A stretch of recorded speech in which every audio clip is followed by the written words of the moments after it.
السلام عليكم. اللهم صل وسلم وبارك على سيدنا محمد وعلى آله وصحبه وسلم.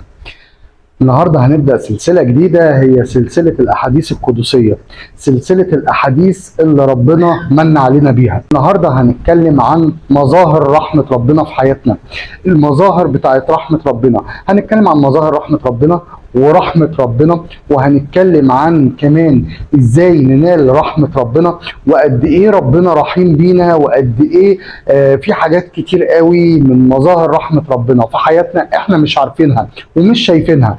طيب، اول حاجة هنتكلم فيها وهنقول الحديث القدسي اللي ربنا قال: انا الرحمن خلقت الرحم وشققت لها اسما من اسمي، من يصلها اصله ومن يقطعها اقطعه فابته.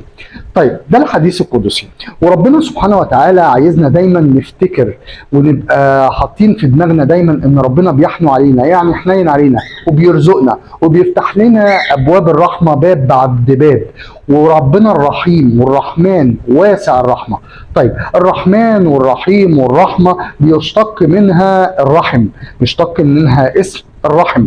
والرحم هو المكان اللي بيعيش فيه الجنين في بطن امه، وبياخد منه الغذاء وبياخد الاكسجين اللي بيخليه يكبر وينمو، واي حاجه بيحتاجها وهو في بطن امه بياخدها من غير حول ليه ولا قوه. وكمان في نفس الوقت كمان ببساطه جدا بياخد نمو ميسر، رزق من ربنا سبحانه وتعالى من غير تعب ومن غير مقابل. فحتى الجنين في بطن امه ربنا رحيم بيه وربنا بيساعده. طيب، ربنا سبحانه وتعالى ما بياخدناش بذنوبنا، ما بيحرمناش من نعمه، ما بيهلكناش باللي بنعمله. وعشان كده اي حد قارئ للقرآن الكريم بيبدأ القرآن الكريم بسم الله الرحمن الرحيم، لان ربنا رحمته واسعة، وبيرفع ايده ويقول: يا رب ارحمنا، يا رب تجاوز عن سيئاتنا وذنوبنا. طيب، قارئ القرآن لما يبتدي يقرأ قرآن بيبقى على صلة دائمة بربنا، وفي نفس الوقت على صلة دائمة برحمة ربنا. ولما بيبعد عن الرحيم بيرجع له بسرعة، لأن هو رحمن ولأن هو رحيم ولأن هو واسع الرحمة، ولأن ربنا رحمته ما بتنقطعش. ولما بتبدأ العمل الحلال باسم ربنا فده اعتراف منك ان الحق معبود، له اوامر بافعل وله نواهي بلا تفعل. طيب، هنتكلم دلوقتي بقى عن مظاهر رحمة ربنا. ومظاهر رحمة ربنا دي بتظهر في حاجات كتير قوي احنا اللي ما بنبقاش واخدين بالنا منها. طيب، واول مظاهر رحمه ربنا ان انت لما تتكسف ان انت تبدا عملك او تبدا اكلك او شربك باسم الله عشان انت عملت معصيه. فربنا عايز اقول لك ان انت في الوقت ده ربنا ما بيتغيرش على خلقه وما بيحقدش على خلقه، ولا بيشيل ايده وبينفض ايده من خلقه، من امور خلقه. ربنا سبحانه وتعالى مش هيقول لك: انت بتعصيني، انت عملت معصيه، خلاص روح بقى اعمل اللي انت عايزه بعيد عني وانا ماليش دعوه بيك، وهشيل ايدي من امورك وماليش دعوه بيك. ربنا ما بيعملش كده. وده اكبر دليل على ان انت لازم تبدا حياتك وتبدا شغلك باسم الله، لان ربنا سبحانه وتعالى رحمن ولان ربنا رحيم، فهيرحمك من المعصيه ويتوب عليك من المعصيه اللي انت عملتها. وفي نفس الوقت ان ربنا سبحانه وتعالى لما شرع عقوبة المعصية، يعني لما قال المعصية دي هنعمل عليها عقوبة كذا، فمعنى كده ان ربنا اذن للمعصية دي ان تحصل، لان ربنا عارف ان احنا هنحاول ما نعملش معاصي، لكن مش هنقدر ان احنا نمنع المعاصي خالص. فربنا سبحانه وتعالى لازم تبدأ له العمل بتاعك بسم الله وما تخجلش، ودايما تفتكر ان ربنا رحمن ورحيم. وربنا سبحانه وتعالى في الحديث القدسي برضو اتكلم عن صلة الرحم، واتكلم عن قد ايه ابواب الرحمه واسعه وما بتقفلش وما بتنقطعش. طيب، في نقطة تانية، يبقى احنا قلنا نمرة واحد ان ربنا ان انت ما تستحيش تبدأ عملك بسم الله. تاني حاجة ان كل واحد فينا بيعيش في الدنيا دي برحمة ربنا، حتى الكافر بيعيش في الدنيا دي برحمة ربنا، وبياخد أسباب حياته برحمة ربنا، والنعم والخيرات اللي بياخدها برضو بتجيله من رحمة ربنا. والمؤمن بيستمتع بنعم الدنيا برحمة ربنا، وربنا كمان بيزود له بركة واطمئنان، بيزود له بركة في النعم اللي هو بيديها له، فبيخلي النعم دي أحسن وأكتر. وكمان الاطمئنان، والاطمئنان ده نعمة كبيرة قوي. ولو عشت الحياة وانت مطمن جدا ان في غايه افضل من الحياه دي، فده لون عظيم من الوان الاطمئنان، نعمه كبيره قوي ربنا نعم عليك بيها. ربنا سبحانه وتعالى بيقول بسم الله الرحمن الرحيم: الذين إذا أصابتهم مصيبة قالوا إنا لله وإنا إليه راجعون. بس لا، قال كمان أولئك عليهم صلوات من ربهم ورحمة وأولئك هم المهتدون. عليهم صلوات من ربنا، والصلوات من ربنا دي معناها إنه عطاء رحمة ورزق ونعيم وتوبة.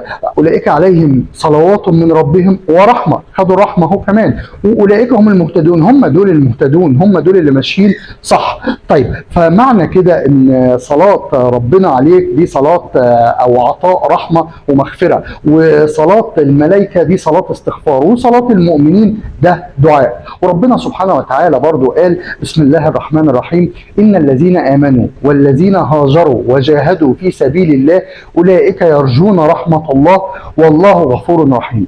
بيرجوا يعني بيدعوا ربنا إن ربنا يرحمهم وإن هو يتقبل أي حاجة بيعملوها، فأولئك يرجون رحمة الله والله غفور رحيم.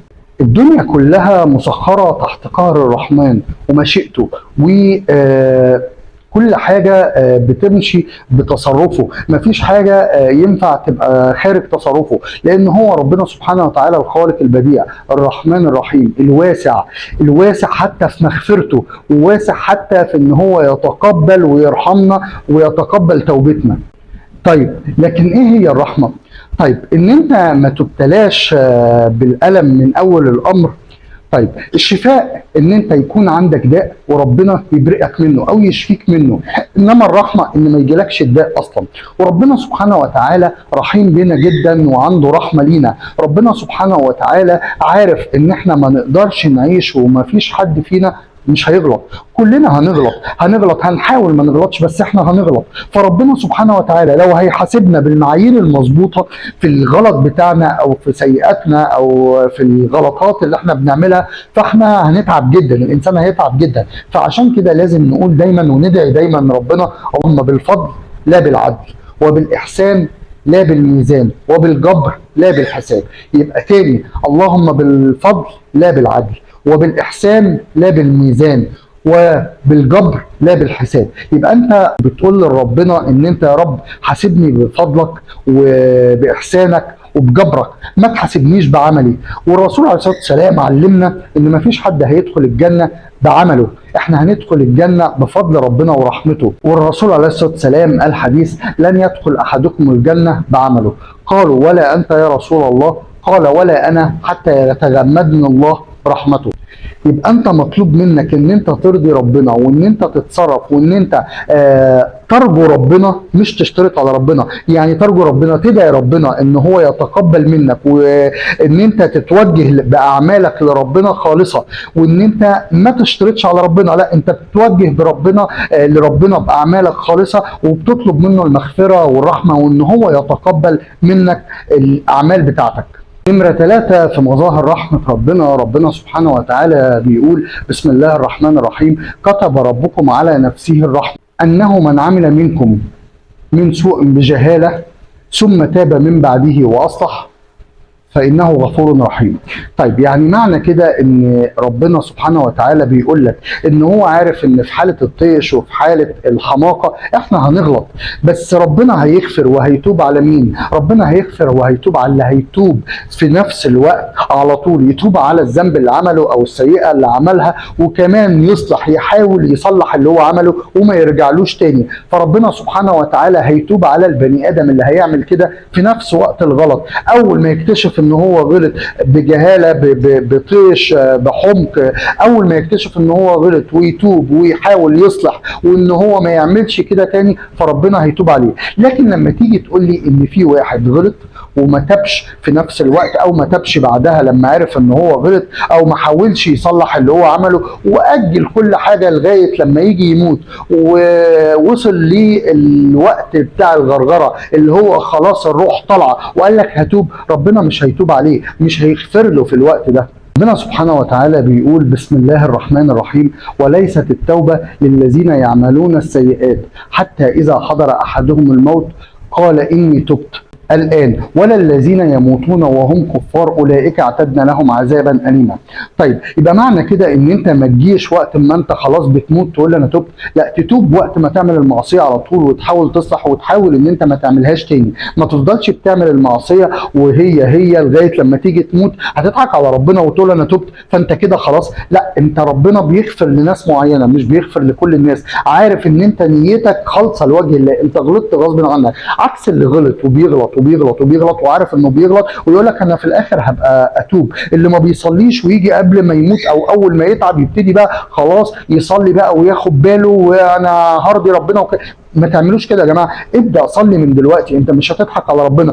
توب وحاول تتوب حتى لو انت ما سمعتش الكلام ده وما تعرفوش وجيت الدنيا خدتك والشيطان ضحك عليك ولقيت نفسك داخل على كده. يمكن نيتك ربنا يتقبل منك وربنا يعرف ان انت لو كنت سمعت الكلام ده قبل كده كنت عملت. بس فكره ان انت تيجي مره واحده تقول انا تبت وانت نيتك من جواك ان انت عملت كل ده وانت عارف ان انت بتغلط وجاي في الاخر تتوب عشان انت بس ما تتعذبش، لا، انت كده بتستهبل، انت كده بتضحك على ربنا وده صعب طبعا. ويعني معاذ الله ان حد يضحك عليه. فحاول تخلي ان انت تتوب وقت الذنب على طول. اول ما تحس ان انت اذنبت توب وحاول تصلح وحاول ما ترجعلوش تاني. وربنا بيتقبل التوبه مره واثنين وثلاثه وعشرة وبيتوب على كل الناس، بيتوب على ملايين البشر. اذا كان بيتوب على الناس اللي بتعمل كبائر وبيحاول ان هو يراضيهم وفي نفس الوقت بيحاول يهديهم للطريق الصح وهم بيحاولوا، فاذا كان بيتوب على الكبائر مش هيتوب على الذنوب العاديه؟ ربنا سبحانه وتعالى تواب ورحيم، خلق البشر وخلق كل حاجة فيهم وحط لهم قوانين بشرية. القوانين البشرية دي محدش هيعرفها ولا حد هيعرف يتعامل بيها قد ربنا سبحانه وتعالى. فهو قانون لك قوانين بشرية بس هو بيتصف بعظمة الحكمة والقدرة على الخلق والإبداع. فحاول ان انت تعرف ان ربنا تواب ورحيم، دي حاجة انت ما تغفلهاش، ان ربنا سبحانه وتعالى تواب ورحيم. يا ريت يا جماعة ننشر الفيديو ده وان شاء الله بإذن الله هنعمل حلقات تانية في سلسلة الاحاديث القدسية. طيب، والاحاديث القدسية غير احاديث النبي عليه الصلاة والسلام عشان توصل لأكبر عدد من الناس. وفي نفس الوقت الناس تعرف قد ايه رحمة ربنا واسعة واللي ما تابش يتوب. وفي نفس الوقت ان دايما نبقى بندعي الدعاء ده: اللهم بالفضل لا بالعدل، وبالإحسان لا بالميزان، وبالجبر لا بالحساب. أشوفكم على خير، يا رب الفيديو عجبكم، وصلى اللهم على سيدنا محمد وعلى آله وصحبه وسلم.